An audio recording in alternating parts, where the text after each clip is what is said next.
ఏదైతే తెలంగాణ రాష్ట్ర ప్రభుత్వం 6 గ్యారెంటీల్లో భాగంగా మరి ఆనాడు అమలు చేసినటువంటి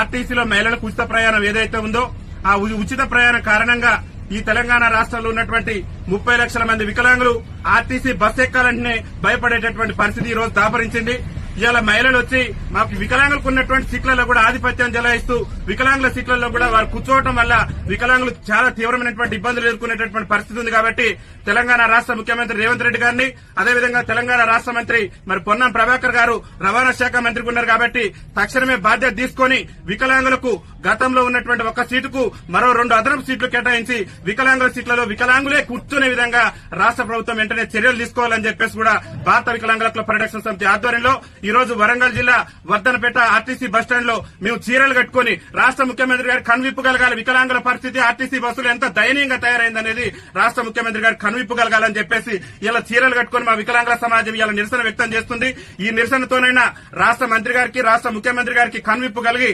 ఆర్టీసీలో అదనంగా వికలాంగులకు మరో 2 సీట్లు కేటాయించి ఆర్టీసీలో వికలాంగుల సీట్లలో సకలాంగులు కూర్చుంటే ఆ సకలాంగుల మీద క్రిమినల్ కేసులు నమోదు చేసి వికలాంగుల సీట్లను వికలాంగులకే కేటాయించే విధంగా రాష్ట్ర ప్రభుత్వం చర్యలు తీసుకోవాలని చెప్పేసి భారత వికలాంగుల హక్కుల పరిరక్షణ సమితి ఆధ్వర్యంలో మేము ఈ నిరసన కార్యక్రమాన్ని చేపట్టడం జరిగింది. ముఖ్యమంత్రి గారికి ఒకటే మేము విజ్ఞప్తి చేస్తున్నాం, మీరు 6 గ్యారెంటీల సంగతి ఏందో తెలియదు కానీ అవసరమైతే వికలాంగుల కోసం ప్రత్యేకంగా మీరు బస్సులను ఏర్పాటు చేయండి. కానీ మేము అవస్థలు పడుతున్నాం, ఇబ్బందులు పడుతున్నాం. ఆర్టీసీ బస్సు ఎక్కాలంటేనే మా గుండెల్లో రైలు పరిగెత్తేటటువంటి పరిస్థితి ఉంది. ఎందుకంటే మా మహిళా అక్కలు మా మహిళా చెల్లెళ్లు తోసుకుంటూ పోతున్నటువంటి క్రమంలో వైకల్యం ఉన్నటువంటి మేము అంగవైకల్యంతో బాధపడుతూ ఒక పక్క దుర్భర జీవితాలు గడుపుతూ ఆర్టీసీ బస్సు ఎక్కాలంటే మరి చాలా తీవ్రమైనటువంటి ఇబ్బందులు ఎదుర్కొంటాం. కాబట్టి రాష్ట్ర ముఖ్యమంత్రి గారు వెంటనే స్పందించి ఆర్టీసీలో మరి వికలాంగులకు అదనపు సీట్లు కేటాయించడంతో పాటు వికలాంగుల సీట్లలో వికలాంగులు కూర్చునే విధంగా మరి జీవోను జారీ చేయాలని చెప్పేసి కూడా రాష్ట్ర ముఖ్యమంత్రి రేవంత్ రెడ్డి గారిని విజ్ఞప్తి చేస్తూ దాంతో పాటు కాంగ్రెస్ పార్టీ ఎన్నికల మేనిఫెస్టోలో కూడా చెప్పింది ఆర్టీసీలో ఒక మహిళలకే కాదు వికలాంగులకు కూడా ఉచిత రవాణా సౌకర్యం కల్పిస్తామని కాంగ్రెస్ పార్టీ అభయాస్త్రం మేనిఫెస్టోలో పేర్కొంది. కాబట్టి